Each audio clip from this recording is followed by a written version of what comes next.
एक और प्रश्न था, जैसे हमारे D1 में लग्न कुंडली में अगर जो महादशा नाथ और अंतर्दशा नाथ नवम पंचम का संबंध बनाए हों, लेकिन वही कुंडली भाव चलित में बदल जाए और वो षष्ठम अष्टम का 6-8 बैठ जाए महादशा नाथ और अंतर्दशा नाथ, तो इसके प्रेडिक्शन में डिफरेंस आएगा या हम कैसे करेंगे? D1 को सत्य मानेंगे या भाव चलित को?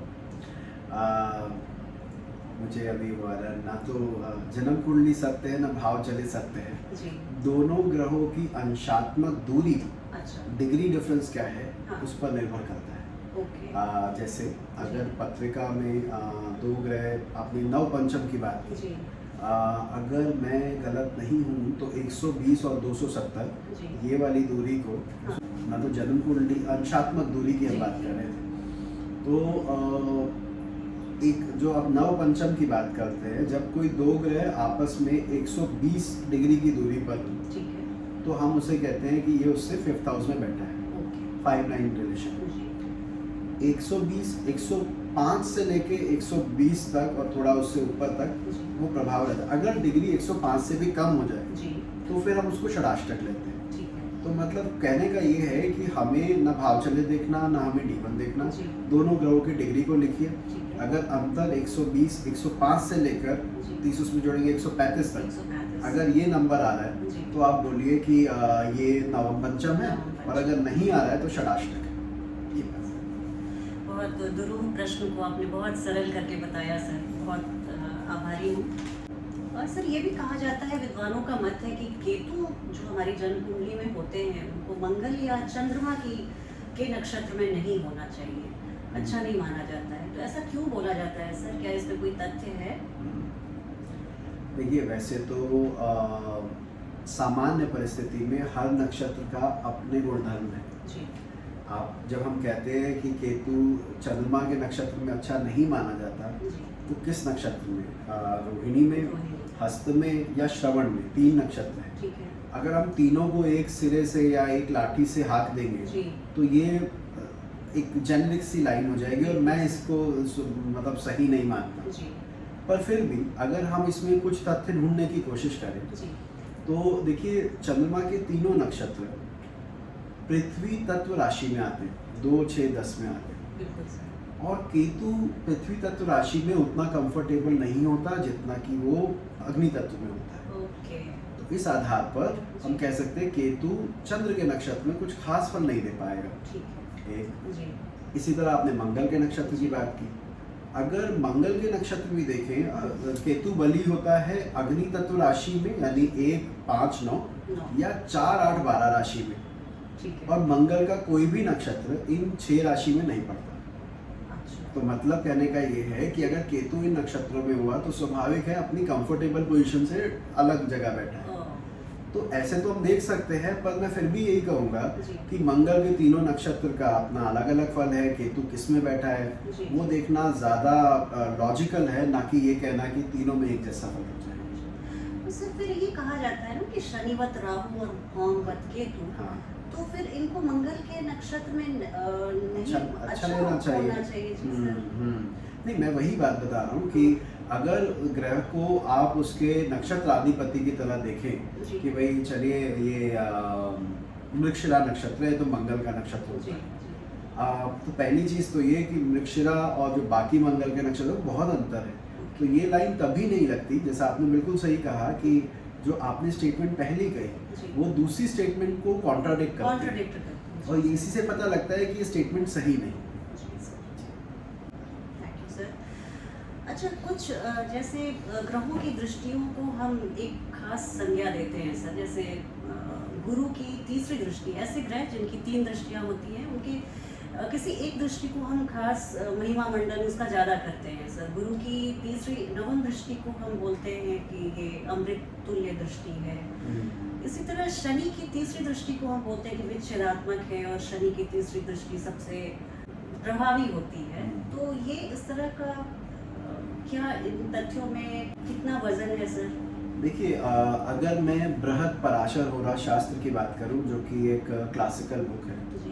उसमें इन दृष्टियों में अंतर नहीं किया गया कि तीसरी अलग है और 7वीं अलग है और जी। 10वीं अलग जी। है, या 5, 7, 9 में अंतर है। ये हम ही लोगों ने बनाया बनाया है, या हो सकता है उन ज्ञानी लोगों के अनुभव में आया हो। Okay. With due respect to all the scholars जिन्होंने इस चीज़ को बोला है, जी। उन्होंने चार्ट देखे हों तब उस हिसाब से बोला, तो मैं तो खैर उस पर कुछ टिप्पणी नहीं कर सकता। लेकिन जहाँ तक मेरी समझ है, जी आपने बोला कि बृहस्पति की नवम दृष्टि जी, अमृत तुल्य होती है। जी। यदि बृहस्पति को किसी भाव पर नवम दृष्टि डालनी हो हम्म, तो उसको उस ग्रह को, और बृहस्पति को उस भाव से पंचम बैठना होगा। पंचम बैठना होगा सर। पंचम भाव किसी भी भाव की बुद्धि भाव है, मंत्रणा भाव है। अच्छा। तो हम जी। कहते हैं उस भाव की बुद्धि, यानी उस भाव को कैसे एक्टिवेट करना है, जी। ये बृहस्पति करेगा, जिस वजह से उसको अच्छा फल मिलेगा। ये बहुत अच्छा, नवम पंचम हो गया सर नवम ये। पंचम हो जी, गया। जी। ऐसे ही जब आप कहते हैं कि शनि की जो विच्छेदात्मक दृष्टि है, जी। जिसको हम तीसरी दृष्टि कहते हैं, जहाँ तक मेरी समझ है, मैं ये मानता हूँ कि तीसरी दृष्टि डालने के लिए शनि को आपसे 11वें बैठना पड़ेगा, जी। किसी भी भाव से। जी। और 11वें में तो ये कहते हैं कि उपचय भाव में क्रूर ग्रह शुभ फलदायी है। बिल्कुल सर। उस आधार पर तीसरी दृष्टि को मैं खराब बोलूँ, हाँ। मुझे परेशानी है। अच्छा। मुझे लगता है कि जब शनि की 10वीं दृष्टि आती है, वो विचरण। हाँ, कारण उसका मैं बताता हूँ। जी। आपको 10वीं दृष्टि डालने के लिए भाव से कहाँ बैठना होगा? फोर्थ। जी। तो यानी कि आप कह रहे हैं उस भाव के सुख स्थान में आपने शनि को बैठा दिया। हाँ, 4-10 हो गया सर। 4-10 हो गया। चौथा भाव किसी भी भाव का सुख भाव है, जी। वहां पे शनि जैसा विरक्ति का ग्रह आप बिठा रहे हैं, अच्छा। और फिर आप कह रहे हैं कि 10वीं दृष्टि आ रही है, तो वो ज्यादा खराब होनी चाहिए, जी, जी। जहाँ तक जी। मेरी समझ है। बाकी क्या टिप्पणी करूँ इस पर? बिल्कुल सर। अच्छा सर, ये मैंने बहुत बार सुना है कि अगर आपके शनि से 12वें में मंगल बैठे हैं तो इस तरह के परिणाम मिलेंगे, गुरु से 12वें में अगर बुध बैठे हैं तो इस तरह के परिणाम मिलेंगे। तो किसी भी ग्रह से 12वें भाव में बैठने की किसी और ग्रह की क्या महत्ता होती है? देखिए, पत्रिका एक मकड़ जाल है, जी। और हर भाव से, हर ग्रह से दूसरा ग्रह कहाँ बैठा है उसका प्रभाव तो पड़ता है। ठीक है। आजकल ये जो प्रचलित 12वां घर और दूसरा घर हो रहा है, उसका कारण है कि आजकल नाड़ी ज्योतिष ज़्यादा हाईलाइट हो रही है। अच्छी बात है, भृगुनंदी नाड़ी हुई और नाड़ी सिस्टम हुई, जी। वो ये मानते हैं कि द्वादश भाव आपका भूत है। अच्छा, ठीक है। किसी भी ग्रह से द्वादश में जो कोई ग्रह बैठा है अतीत को। तो वो आपका अतीत पे, जैसे आपने कहा गुरु से 12वें बुध बैठा है, जी। गुरु ज्ञान का कारक है, ठीक है। और उससे 12वें बुध बैठने का अर्थ है कि वैसे तो कोई भी ज्ञान हो वो बुद्धि द्वारा ही लिया जाता है, बिल्कुल। पर इसका ये अर्थ है कि इनिशियली आपने खूब पढ़ाई की और उसके बाद अब आप उसको गुरु की तरह ज्ञान के रूप में दे रहे हो। अच्छा। अगर बुध से 12वें, गुरु से 12वें बुध है। जी, जी। और एक और चीज आप समझिएगा कि किसी भी भाव से 12वां भाव उसका वैभाव भी होता है। वैभव, जी। तो हम दोनों को देखते हुए उसको कनेक्ट करके मतलब फेवरेबल मानते हैं। वहाँ ग्रह ना होने से कोई ग्रह होना शुभ माना गया है। ठीक है। आपको याद होगा, हम इसको कई किताबों में पढ़ा भी है। जी। एक योग होता था सुनफा अनफा, सुनाफा। जी। हाँ। जी, जी। कि चंद्रमा से इधर बैठे तो भी अच्छा, इधर बैठे तो भी अच्छा। जी। केमद्रुम के मुकाबले तो अनफा अच्छा है, चाहे वह शनि मंगल ही क्यों ना हो, ओह, है ना? अच्छा, 12वें जी, घर में जी, हम बिल्कुल, कहते थे। बिल्कुल सर। उस आधार पर 12वें में कोई भी ग्रह हो अच्छा फलदायी होता है। हाँ। किसी भी ग्रह से 12वें में जाना, जी। और वो ये दिखाता है कि वहाँ से मेहनत करके आप आगे बढ़े। अच्छा। मान लीजिए सर, मारक ग्रह की दशा चल रही हो और उसके 12वें में कोई ग्रह बैठा हुआ है, तो क्या उस मारक ग्रह के महादशा में उस 12वें का अंतर्दशा आएगा तो कुछ गड़बड़ होगी? हाँ, आपने जो सवाल रखा है वो बात बिल्कुल सही है। आप इसको ऐसे देखिए, मार्केश से द्वादश भाव व्यय स्थान के स्वामी के अंतर आया है। जी। अगर वो शुभ ग्रह है हाँ। तो वो मारक को सपोर्ट करेगा, हेल्प करेगा। हेल्प जी, करेगा। जी। तो अगर वो मारक एक्चुअल मारक है, हाँ। दिक्कत देने वाला है, तो वो जी। परेशानी को बढ़ाएगा। और अगर वो क्रूर ग्रह है जी। तो फिर ऐसी चिंता की जरूरत नहीं है, क्योंकि फिर वहाँ पे इसमें हम कहते हैं कॉन्फ्लिक्ट आता है ऐसे। क्रूर ग्रह है 12वें में और योग कारक है मेरी कुंडली का, तो वो मारक को सपोर्ट करेगा या नहीं उसको करेगा, कॉन्ट्रडिक्ट करेगा? कॉन्ट्रडिक्ट करेगा। अच्छा। आपने भावाधिपति को उसको शुभ दे दिया तो ये और अच्छी बात है। अच्छा। सर, अगर जैसे किसी राशि में अगर कंजंक्शन हो दो ग्रहों की और डिग्रिकल कंजंक्शन हो किसी दो ग्रह की, तो इन दोनों के फलित में अंतर आता है या इनकी इंटेंसिटी, इनके प्रभाव में, युति के प्रभाव में कमी आती है? बिल्कुल बिल्कुल, दोनों में अंतर आता है। इसको ऐसे समझिएगा जी। कि जब कोई दो ग्रह काफ़ी क्लोज बैठे हैं डिग्री में, हम्म, तो उनका एक नक्षत्र में होने की संभावना अच्छा। और एक ही नवांश में होने की संभावना बढ़ जाएगी। जी सर। दोनों का एक दूसरे के ऊपर असर हाँ। काफ़ी प्रभावशाली हो जाएगा। ओके। कि जैसे कैसे कहूँ मैं कि अगर आप एक को छेड़ेंगे तो दूसरा उसके साथ कनेक्टेड है, अच्छा। पूरी तरह इंटरलिंक है। जी। जब आप उन दो ग्रहों को किसी एक राशि में बिठाते हैं पर हाँ। दूरी रखते हैं, जी। तो हम कहते हैं उस राशि और उस भाव के ऊपर इन दोनों का प्रभाव आ रहा है, पर ओके। एक दूसरे के फल पे कॉन्ट्राडिक्शन नहीं हो रही है, मतलब एक दूसरे का फल नहीं काट रहे। जी जी जी। दोनों अपनी तरह से उस भाव को एक्टिवेट या प्रभावित कर रहे हैं, चाहे वो पीड़ित कर रहे हो, या- चाहे वो शुभ फल दे रहे जी। हो। तो आप जब कहते हैं कि एक राशि में इकट्ठे हैं या एक हाँ। भाव में इकट्ठे पर डिग्री दूर है, जी। तो उस भाव पे तो उसका फल पड़ेगा, जी। लेकिन वो जो दो ग्रह आपस में रिजल्ट देने वाले थे हाँ। उस पर इतना नहीं पड़े। इसको मैं एक एग्जांपल से समझाता हूँ जी, क्योंकि ये थोड़ा सा please. कॉम्प्लिकेट हो जाएगी चीज़ें। मान लीजिए मेष लगन में शुक्र और शनि दोनों साथ बैठे हैं, ठीक है, जी। और हम इसे थोड़ी देर के लिए चौथे भाव में मान लेते हैं। जी। तो वीनस और सैटर्न दोनों साथ में और उनकी अंशात्मक दूरी कम है। ठीक है। अब अगर अंशात्मक दूरी कम है तो हम बोलेंगे सप्तमेश और दशम आधिपति की युति है युति। चौथे भाव में। सप्तमेश और दशमेश की। हाँ। जी। अब सप्तमेश के जब भी परिणाम मिलेंगे, अगर हाँ। अंशात्मक दूरी कम है तो हाँ। 10th हाउस साथ में एक्टिवेट होगा। ओके। और मेरी पत्नी के कार्य प्रोफेशनली एक्टिव रहने की संभावना बढ़ जाएगी। अच्छा। जी। हमें ये भी नहीं बोलना चाहिए ये सप्तमेश है वो लाभेश है, शनि लाभेश भी बनेगा मेष लावेश लगन भी में। है, बिल्कुल सर। तो जैसे ही मेरा जीवन साथी आएगा साथ में पैसा आएगा, वाह।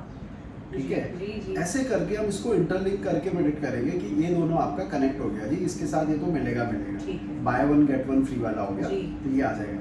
परंतु अगर उनमें डिग्री का अंतर है जी। और दोनों फोर्थ में है, हम्म, तो हम बोलेंगे कि वाहन का कारक शुक्र हाँ, चौथे भाव में बैठकर हाँ, शनि से प्रभावित है। ठीक है। ये वाहन के लिए कोई शुभ योग नहीं है अच्छा। या पुराने वाहन लेने की संभावना को बदल देता है। Second hand. जी। एक जी। दूसरा, दोनों चौथे पर असर डाल रहे हैं, तो माता के व्यवहार पर शुक्र और शनि हाँ। दोनों का प्रभाव है, तो दोनों के फलित में जमीन आसमान का फर्क हो जाएगा, अंशात्मक दूरी और भाव। बहुत अच्छे से समझाया सर आपने। सर अगर मेरी कुंडली में सेकंड हाउस लॉर्ड या सेवंथ हाउस लॉर्ड की महादशा चल रही है या इन दोनों की महादशा अंतर्दशा चल रही है, तो ये हमारे धन के लिए, फाइनेंशियल पोजीशन के लिए अच्छा है या इसको हम मारक दशा अंतर्दशा मानेंगे? किस तरह से देखेंगे सर इस नहीं, कॉम्बिनेशन को? बिल्कुल, देखिए मार्केश की संज्ञा देने के लिए नो डाउट मार्केश ही कहलाते हैं, जी। लेकिन धनेश मानना भी। तो धनेश भी कहलाते हैं, जी। लक्ष्मी स्थान भी कहलाता है, सप्तम हाउस। जी। तो मारक ने तो एक बार आना है, हम्म। लेकिन धन ने तो शायद भगवान की कृपा से बार बार आना है। जी हाँ। तो सामान्यतः हम इसको शुभ मानकर कि पैसा आने के योग है। जी। हालांकि वो पैसा टिकेगा कि नहीं टिकेगा इस पे अलग अलग मत होते हैं। वो मैं कभी बाद में लघु पराशरी में इसके बारे में बताया गया है जी। कि पैसा आ रहा है पर you are not going to use it, वो बस अकोमुलेट हो रहा है और आप अपने मेहनत में लगे हो, ऐसा भी हो सकता है। तो दूसरे सातवें का पैसा वैसा पैसा नहीं होता जो आप इंजॉय करें, उस समय तो एटलीस्ट नहीं कर पाते। जी। और मार्केश वाली जो बात आपने कही, हाँ अगर मृत्यु तुल्य चार्ट में योग बन रहे हैं जी। तब मार्केश का अंतर प्रत्यंतर और दशा वो निश्चित ही नेगेटिव हो सकता है। अच्छा। तो सर ये आयु खंड हम कैसे जानेंगे कि ये हमारे धनेश की महादशा है या मार्केश की? एक मोटे तौर पे हमारे दर्शकों को आप बता दें सर कि आयु खंड कैसे निकालते हैं? राइट, देखिए वैसे तो इसके अंशायु पिंडायु करके अलग अलग तरीके हैं जी। जो टाइम कंज्यूमिंग है और रिलेटिवली एक रफ आइडिया आपको एज का दे देते हैं। पर अगर जैसे अभी हिना जी ने कहा है कि अगर मुझे जल्दी में चार्ट देखना हो, किसी ने अभी क्लाइंट आया तो ना अंशायु पिंडायु निकालेंगे उसकी, अनटिल अनलेस वो पूछ रहा हो ऐसा। तो हम क्या करते हैं, हम देखते हैं जो आयुष्य कारक भाव है यानी कि तीसरा भाव, आठवां भाव और लगन, अगर ये बनी है और इन तीनों से 12वें भाव यानी कि दूसरा, सातवां, 12वां ये क्षीण है, तो ये आयु के लिए ओवरऑल अच्छा है। और अगर वाइस वर्सा है, 2, 7, 12 तो बली है, 1, 3, 8 कमजोर है, तो हमें मानते हैं कि इसकी आयु में कमी हो रही है। अच्छा। अब फिर वही इसमें भी जुड़ता है फिर कि अगर चल राशि में है तो मध्य आयु, द्वितीय भाव में है तो ये आयु, योग होते हैं ऐसे। जी। तो इन तरीकों से हम आयु का एक रफ आइडिया लें। Okay sir.